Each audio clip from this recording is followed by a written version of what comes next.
It's your boy Pharaoh 4220. You're rolling across I-70 over here in Missouri, about 106 miles away from Kansas City. Just riding out today.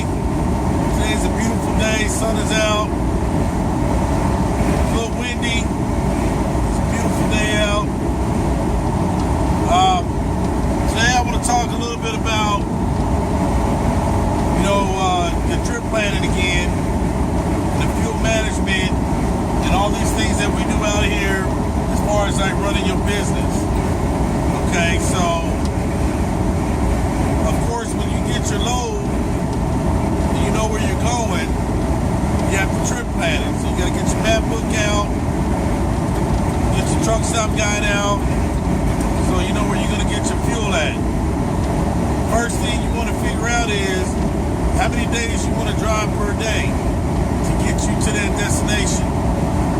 For example, if the trip is 2,500 miles and you're going to drive 600 miles a day, how many days is that going to take you? Four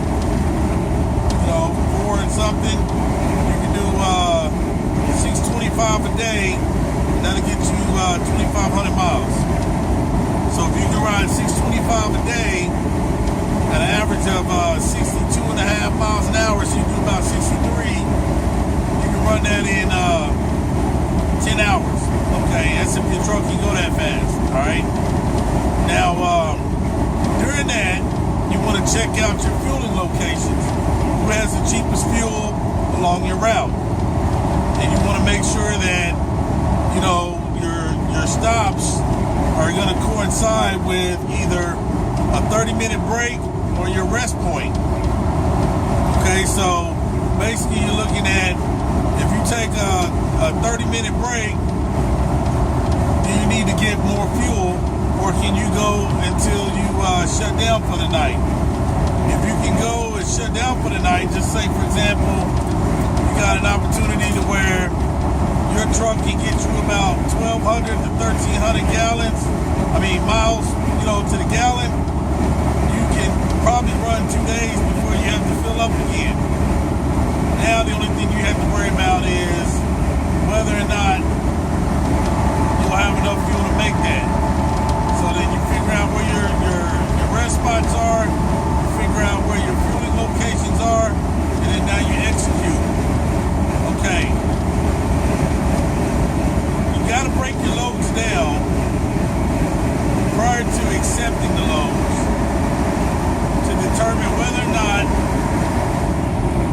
decide whether or not you're going to be able to make any money off of that load.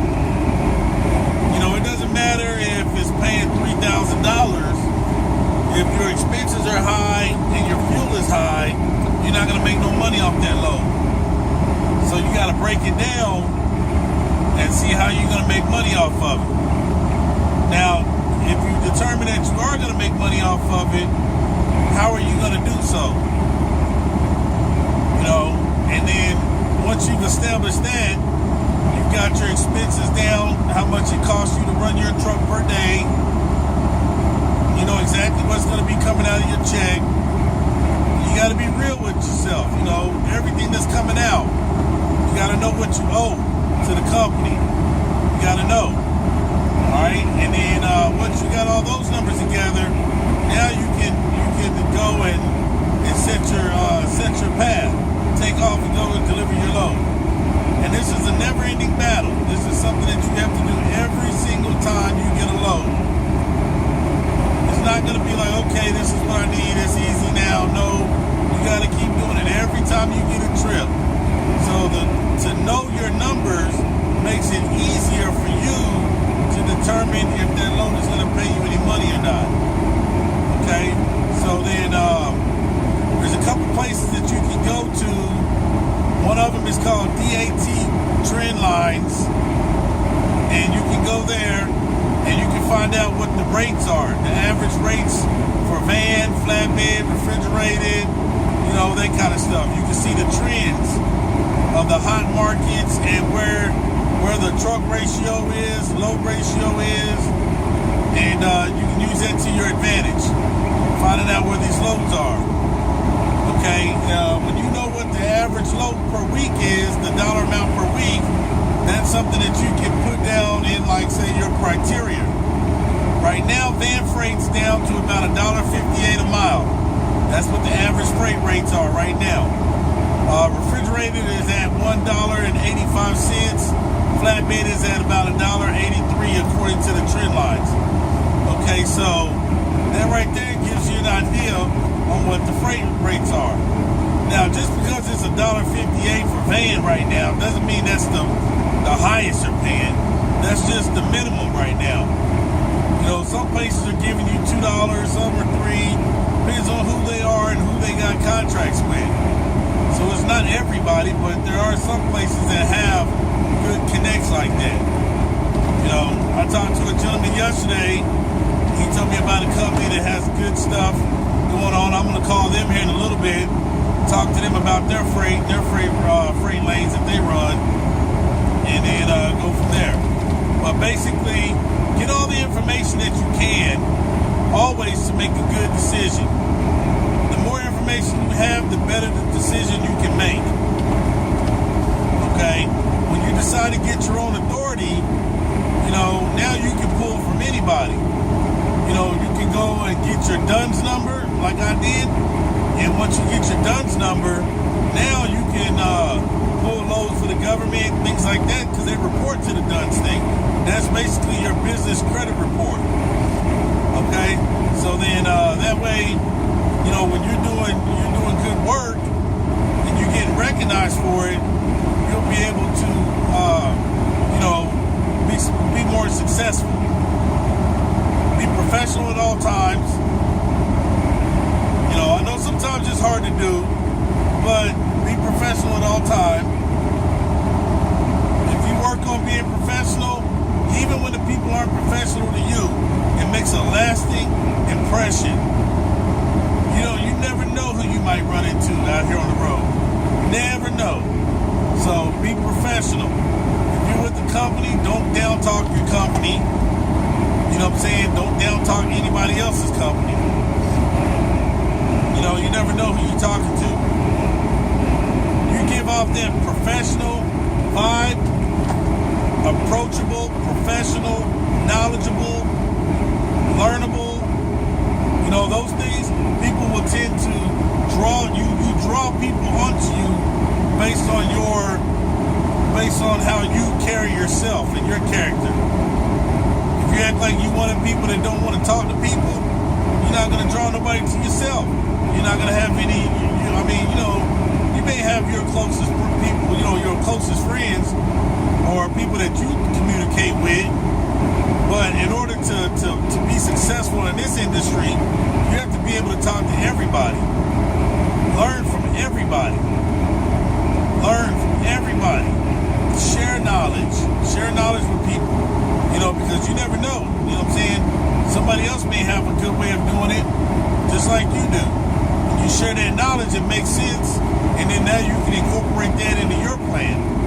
You know? That's something how I'm looking at, you know, what I'm trying to do. The one thing I really don't know how to do is do a business plan.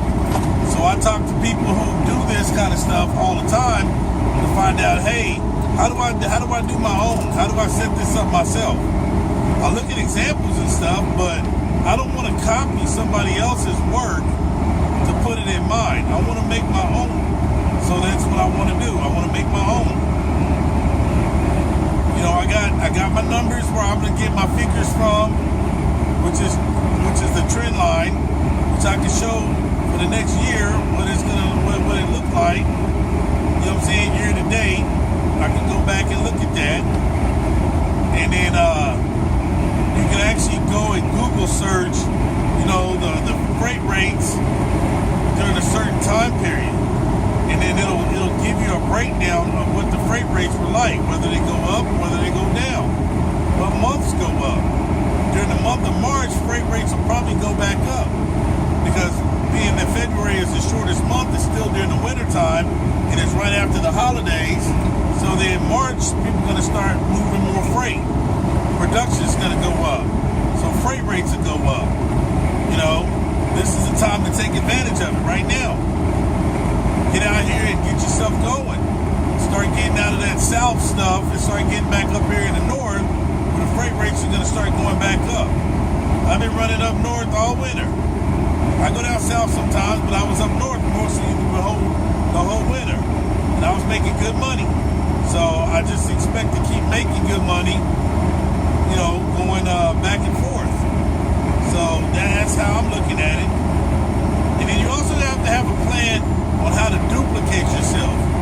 When you take economics class mentions that the best way for you to be successful is to duplicate yourself.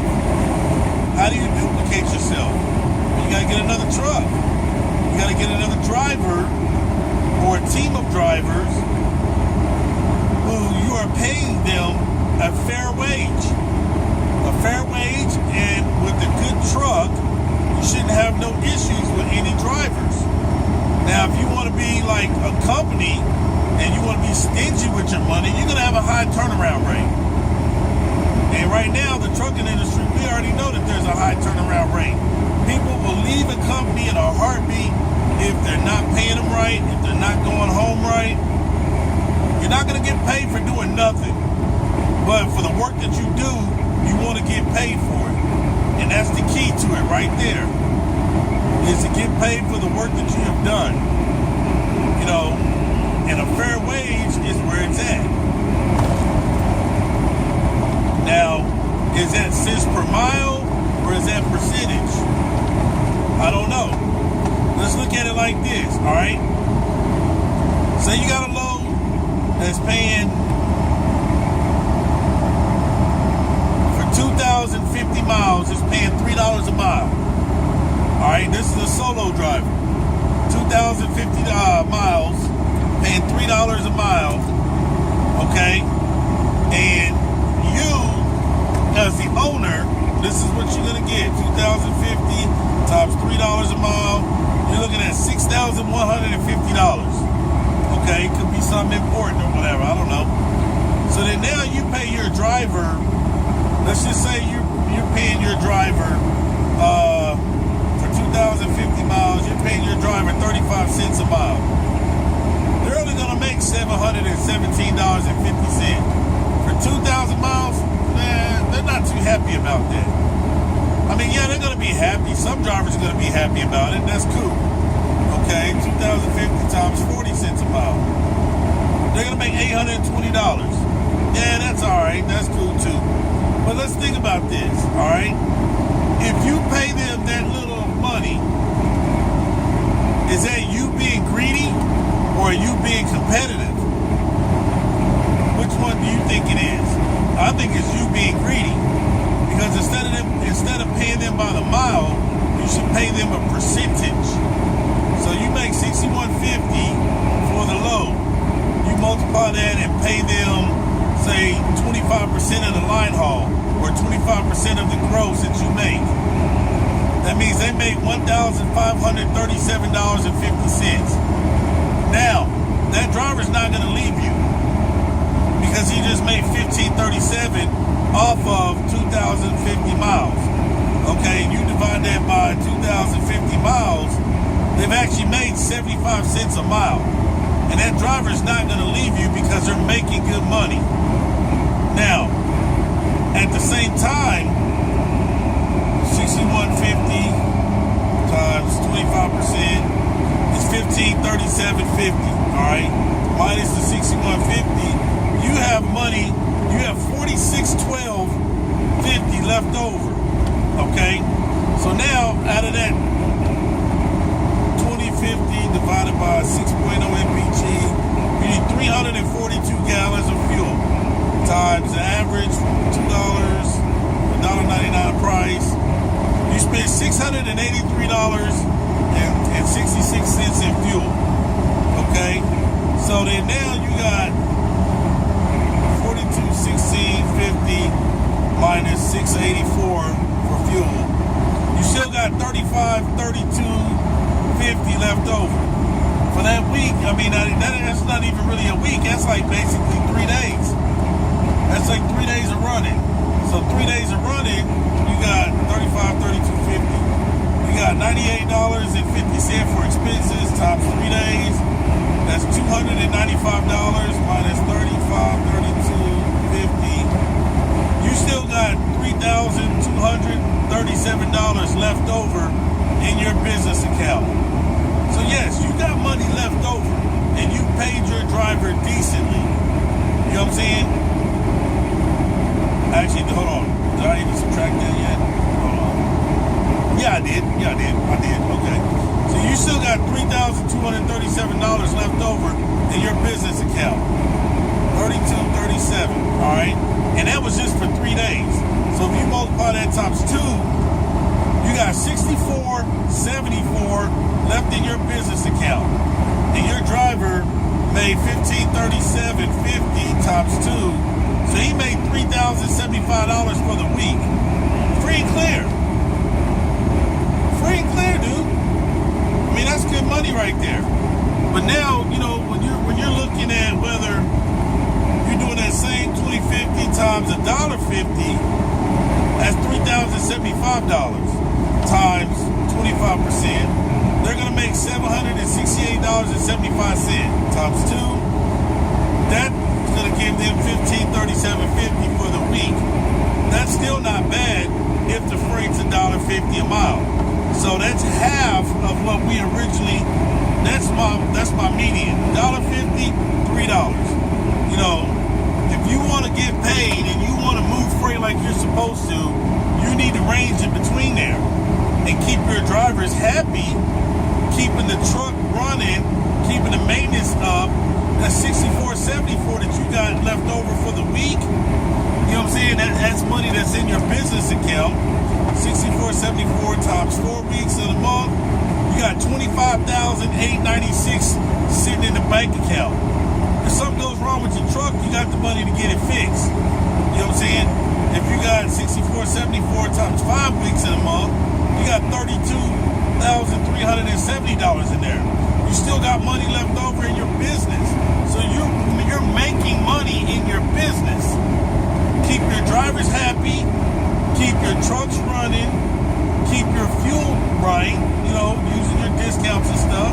Like I said before, I didn't calculate in the fuel surcharge amount, but hey, that fuel surcharge amount could be right there. That's it. That's how you become successful, is knowing how to run the numbers. Being fair and prosperous and to double, you know what I'm saying, your efforts by duplicating yourself. That's how you make money. Eventually you'll have one truck, which is where you're in, then you'll have a second truck. Put somebody in that truck. Explain to them the situation, how you're going to pay them, how you expect them to run, what they expect from you. Keep it realistic. Keep everything attainable. Don't jump out there telling somebody, hey, every freight I take is $3 a mile. Because it's not always $3 a mile. Be realistic with them so that way they know what to expect. Okay? And then be fair and honest with them. Hey, look, man, I'm not going to pay you cents per mile. I'm going to pay you a percentage. If you want to pay them a percentage of the total gross, then pay them a percentage of the total gross. That's the line haul, the surcharge, any additional money, add it all together, and then they get a percentage of that. Or you can say, I'm going to give you a percentage of the line haul. You keep the additional money, you keep the surcharge money. To me, I think it's easier just to give them a percentage of everything. Hey, Mercer. Give them a percentage of everything because of the fact that it's easier for you to calculate. Yeah, you're gonna get the fuel surcharge money. That ain't that much money, man. Your key is to make that driver happy. Pay that driver so that driver can be there for you the entire time. And when you have a low turnaround rate, that driver's gonna advertise for you. Now, a lot of people always talk about team driving. I'm gonna tell you something about team driving, okay? If you got team drivers, they do not need to be running north-south freight. I'm just telling you straight up, they don't need to be running north-south freight.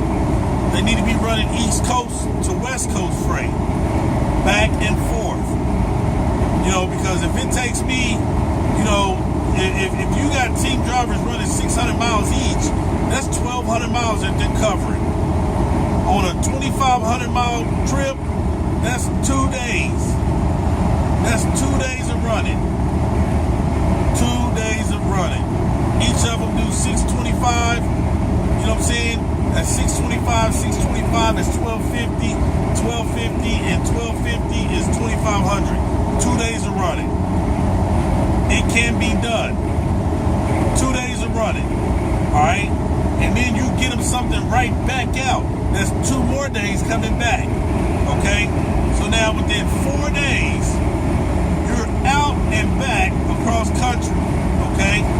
So now you got 2,500, let's just say 2,500 miles times $2.50 a mile, $6,250 within 2 days. Okay, you pay your team 30%. They make $1,875 to the truck in 2 days. Okay, so then they double that. They make $3,750 in a week. $3,750 in a week. You know what I'm saying?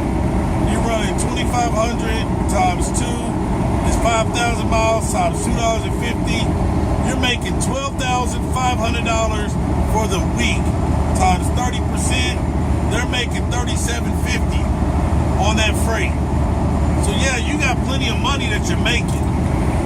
You got plenty of money that you're making. Minus the $12,500 that you're making, you got $8,750 left over. So yeah, you're making money. You're making money right there. The fuel cost will be a little bit higher because you got 2 people running the truck. You know what I'm saying? But you're still going to make money. You're still going to be able to get out there and get back. You can run out. You can leave on Monday, be there by Tuesday night, deliver Wednesday morning, pick up on Wednesday, be back on Friday, delivered. Guess what? If they live in that area where they're delivering at, they're home over the weekend. They're home over the weekend. Home every weekend. Basically how you can run that one. I think I would do something like that. If you got team drivers that run a dedicated run from one place to another place, pick up and deliver and come back. Yeah, you got a dedicated run right there. Pick up on Monday, deliver on Wednesday. Pick up on Wednesday, deliver on Friday. And you're running teams, and then when they get done, they get delivered, they take time off. They go home Saturday, Sunday. Pick up on Sunday, and then here's the funny thing. If you have trailers that are out there, and this is mainly dropping hook freight, they can drop the trailer, pick up another trailer, a loaded trailer on Wednesday and head on back. Drop the trailer on Friday and go home. You have a yard dog deliver the load, and then you got those guys that are gone home, and then on Sunday, they can pick up the loaded trailer that you picked up on Friday and got it on the yard. They can pick it up on Monday morning, take off and leave. Easy as that. They're off Saturday and Sunday.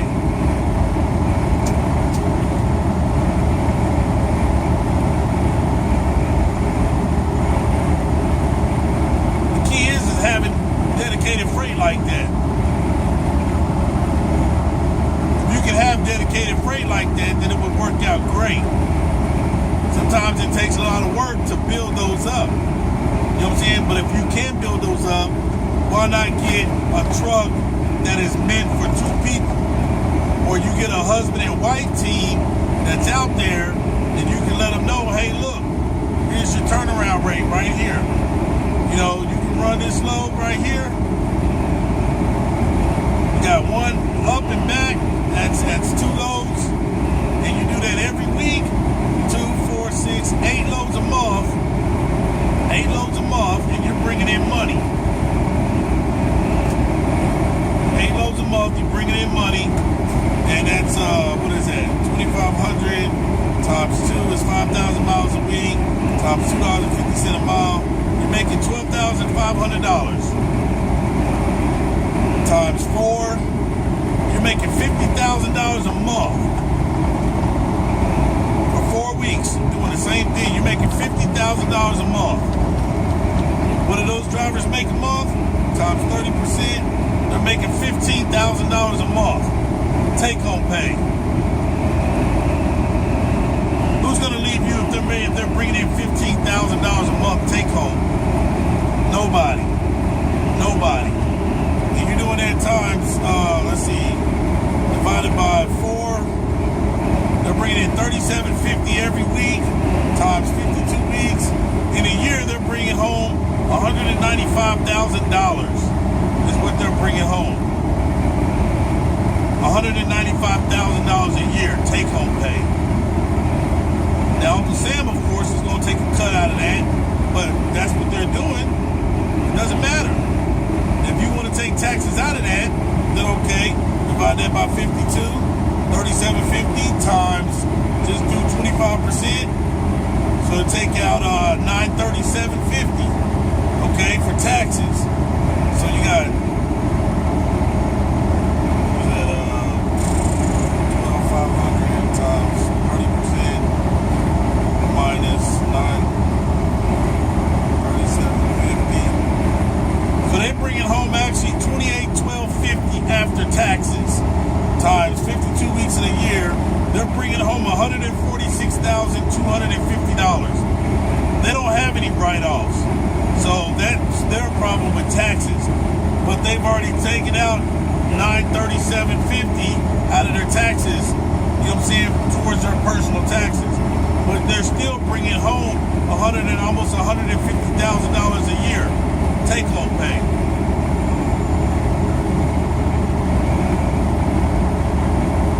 Something I hate about cigars, man, they go out too fast. But anyway, to duplicate yourself and to set up lanes like that, it takes time, it takes patience, it takes researching and resources.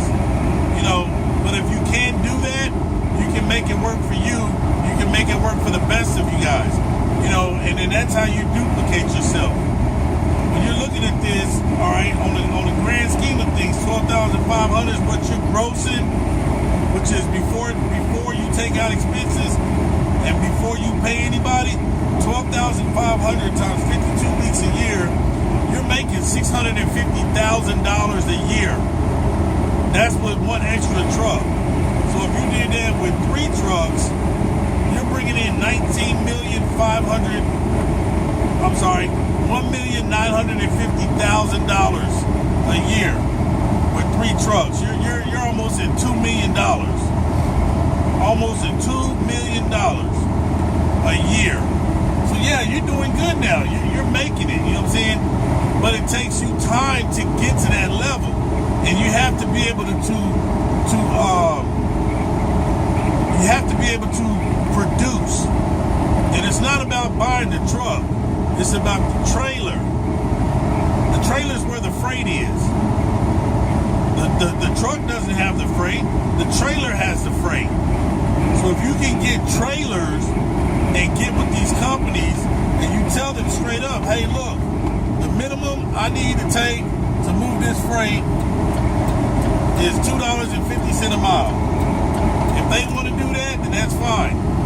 If they don't, if they go back and bargain with you and say, hey, look, I'll do this for $1.50 a mile times 5,000 miles in a week is 7,500 times 52 weeks.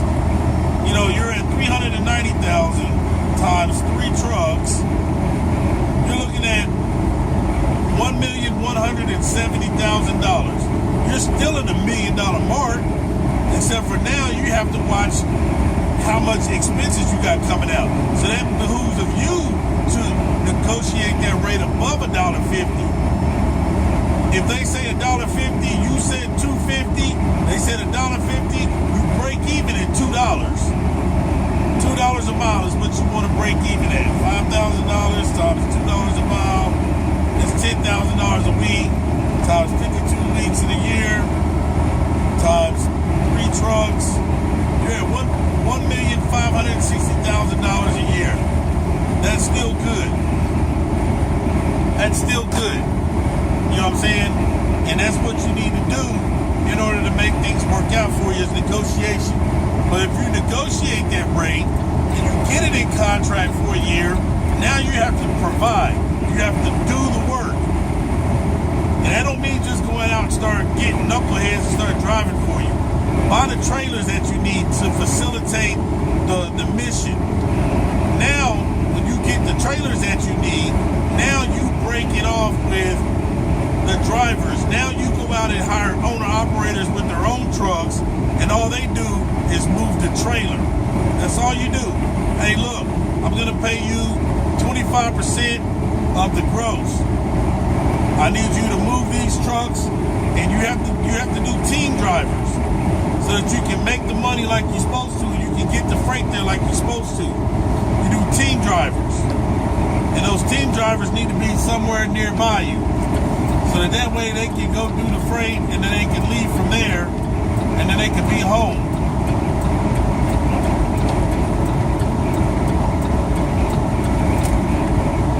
Anyway, so it's your boy Pharaoh. I'm gonna get off here for a minute. My phone's heating up.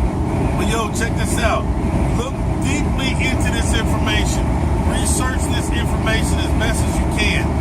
Find out how you can duplicate yourself and find out where you need to be at in your life in order to facilitate this. This is good information and I'm passing on to you.